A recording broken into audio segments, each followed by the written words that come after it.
This is CKnappenberger, and this is my Module 11 for EDL854 in the summer of 2019, and this is about gifts to students and staff. First, we're going to look at gifts to students. As the text stated, there's only two reasons why students should be receiving gifts, and the first being fundraising incentives. As we all know, all buildings need to do some type of fundraising for certain things, and often we will give students incentives to participate or to help us be successful with our fundraising. So the incentives for fundraising should follow the following guidelines. They should only be given to students who participate. If you're giving these incentives so students participate, if they do not participate, then they shouldn't be receiving the incentive. They need to be age appropriate. If this is for elementary school, we need to look at a prize that is for elementary school. If we're looking at middle school or high school, again, it should be appropriate to the student population.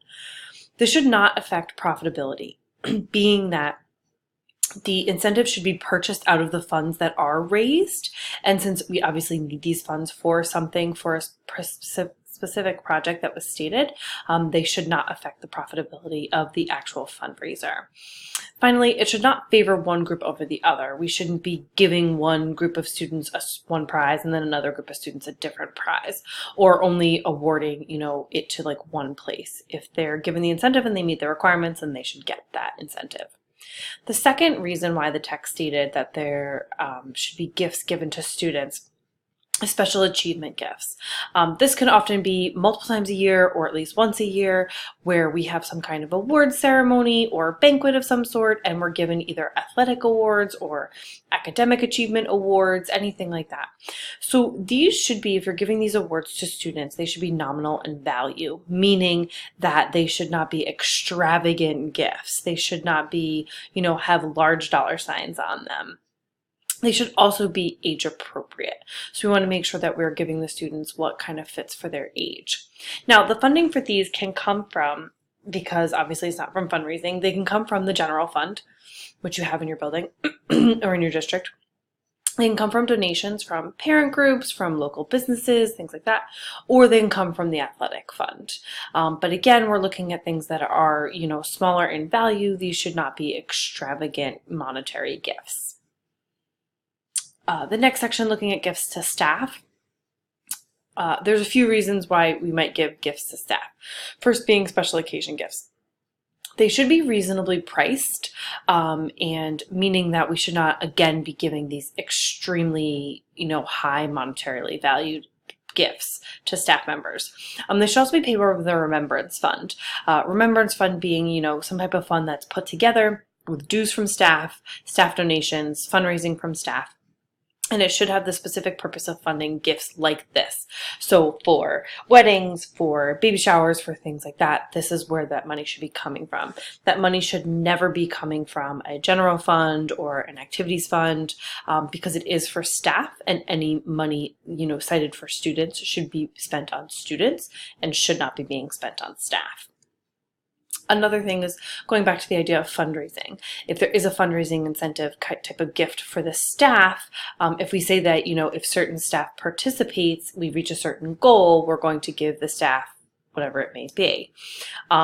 It can be given to staff that participates. Again, same thing with the students. If they don't participate, then they shouldn't be given the gift. This should also, again, be funded by the profits, being the fact that it shouldn't affect profitability. It needs to be reasonable. It should never be more than 5% of the total profit that was made. And again, because it is coming out of this and we obviously do need that money for something specific, we should not be spending it all on prizes to participate in the fundraising. All staff gifts. This is if a building administrator is looking to give the entire staff a gift or to give the entire staff something. Token gifts, often you'll see principals be giving them at opening of buildings, closings of buildings, teacher appreciation week, anything like that where we want to kind of either boost morale or, kind of change the atmosphere, giving the staff something. Again, this should be nominal. It should be staff-generated funds or donations. This should not be coming out of a general fund. It should not be coming out of a student activities fund. It should simply be coming out of a specific place where it's from there. Now, we can have limited use of the general fund. Certain things can be paid for out of there. But again, general fund is really supposed to be for students, so we don't want to be using it on staff. It's student money for students. So again, it could be generated by funds.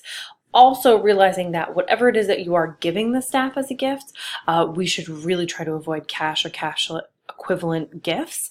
Anytime you give cash to a staff member, you need to be aware of the fact that it's going to have to go onto their W-2, always when it comes from the district. So any kind of cash or cash equivalent gift would have to be present on their W-2 and be considered income. So we want to try to avoid that and give non, cash gifts to staff members.